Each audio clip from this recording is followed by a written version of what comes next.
The word lost in the Greek language is a word that means to be wasted.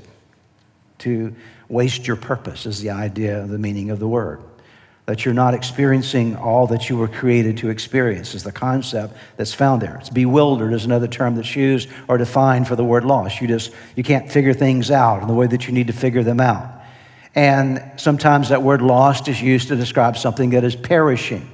It's sort of going bad, if you will.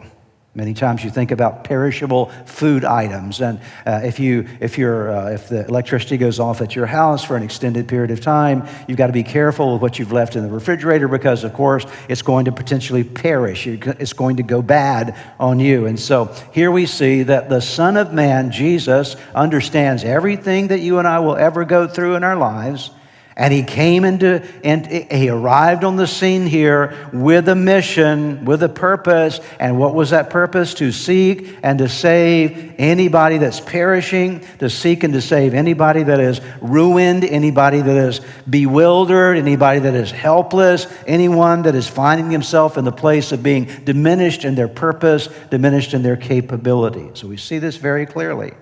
So I want to give you some examples of Jesus showing up on the scene to help people.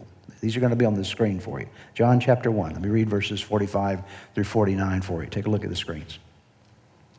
Philip found Nathanael and told him, "We found the man that Jesus wrote about in the law. The prophets wrote about him too. He is Jesus, the son of Joseph. He's from Nazareth." But Nathanael said to Philip, "Nazareth? Can anything good come from Nazareth?" Philip answered, "Come and see." Jesus saw Nathanael coming toward him and said, "This man coming is a true Israelite, one you can trust." Nathanael asked, "How do you know me?" See, he'd never met Jesus before. And so Jesus is calling him by name. "How do you know me?" And notice what Jesus says here. Jesus answered, "I saw you when you were under the fig tree before Philip told you about me."